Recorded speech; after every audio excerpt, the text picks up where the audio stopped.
কেন? Action to action, হবে না মালিক হবে তো শ্রমিক হবে না। দুনিয়ার মজদুর লড়াই করো।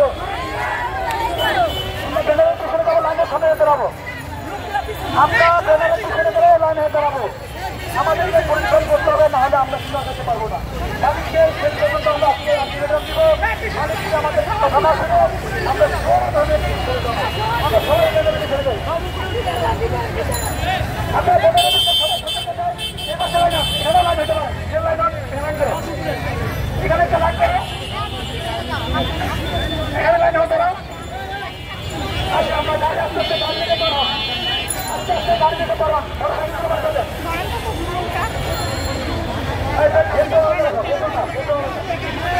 আমাদের তো ছোট করি এ পাশে কিছু লোক আছেন, এই পাশে আছেন।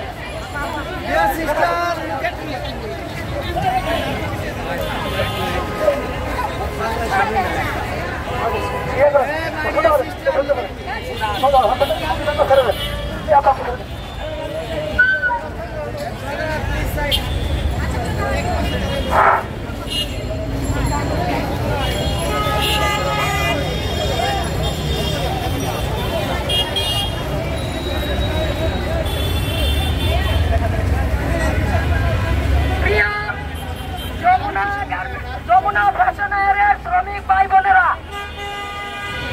আমরা কলকারখানা প্রতিষ্ঠান পরিদর্শন অধিদপ্তরের একটা চিঠি ইস্যু করেছিল। যমুনা ফ্যাশনের মালিক ঈদের ছুটির দিন 4 তারিখ কারখানা শ্রমিকদের ছুটি দেয়া, ঈদের ছুটি দেয়া। মালিক কারখানা 13-1 দ্বারা বন্ধ করে দিয়েছে। শ্রমিকরা যখন ঈদের ছুটি কাটিয়ে 16 তারিখ কারখানার গেটে আসে, তখন দেখে কারখানা 13-1 দ্বারা বন্ধ করা। শ্রমিকরা অনেক ধৈর্য সহকারে কারখানার সামনে অবস্থান করলে তখন রূপনগর থানা, কলকারখানা প্রতিষ্ঠান পরিদর্শন অধিদপ্তর, বিজিএমই এবং কৃষি অফিসের প্রতিনিধি, প্রশাসনের সকল প্রতিনিধিদের উপস্থিতিতে আমাদের গ্রিন বাংলা গার্মেন্টস ওয়ার্কার্স ফেডারেশনের প্রতিনিধিরাও উপস্থিত ছিলেন। শ্রমিকদেরকে অনেক বুঝিয়ে শুনিয়ে তাদেরকে বাসায় পাঠিয়ে দেওয়া হয়েছিল।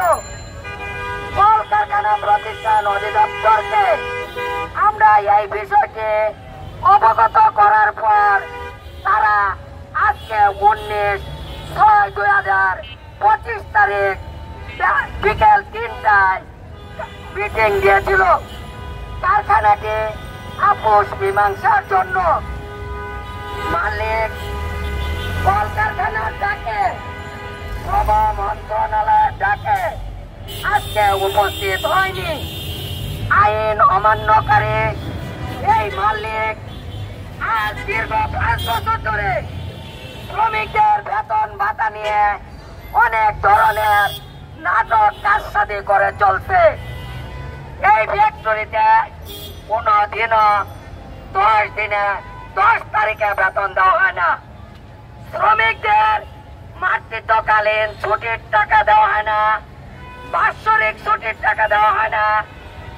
যে শ্রমিকরা চাকরি করলে দীর্ঘদিন সার্ভিস বেনিফিট দেওয়া হয় না।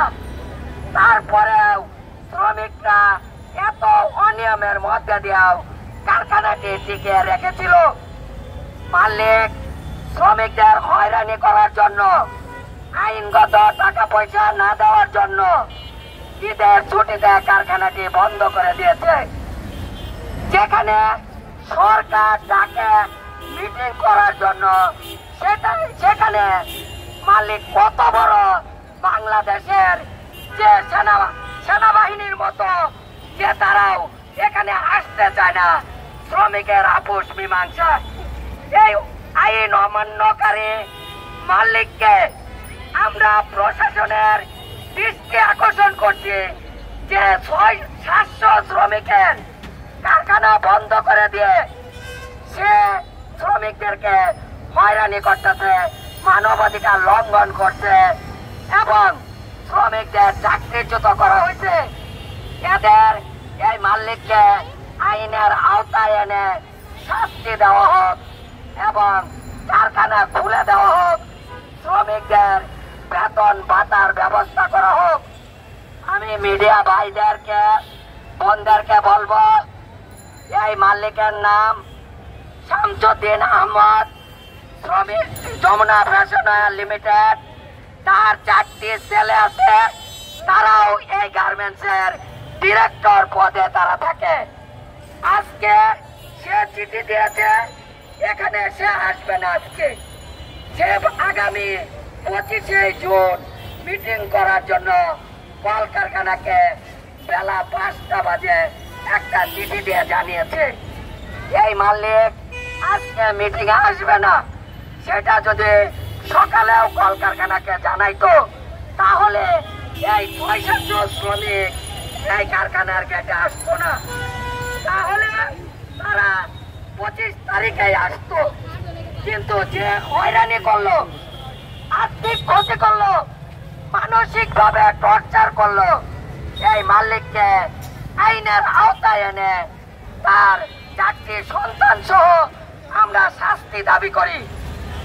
এবং আরেকটি কথা বলতে চাই, যদি মালিক 25 তারিখের মিটিং এ উপস্থিত না হয় তাহলে প্রশাসনকে বলবো মালিককে 25 তারিখে কলকারখানা প্রতিষ্ঠান পরিদর্শন অধিদপ্তরে যেভাবে পারে হাজির করবে। যদি 25 তারিখের মিটিং এ মালিক না আসে, শ্রমিকরা যদি আইন হাতে তুলে নেয় তাহলে তখন এর জন্য দায়ী থাকবে সরকার, বিকেএমই এবং এই গার্মেন্টসের মালিক। আমরা শ্রমিকরা, শ্রমিক সংগঠন এটার জন্য দায়ী থাকবো না। এখানে এখন কথা বলবে যমুনা ফ্যাশনের শ্রমিক, এখন আপনাদের সামনে কথা বলবে।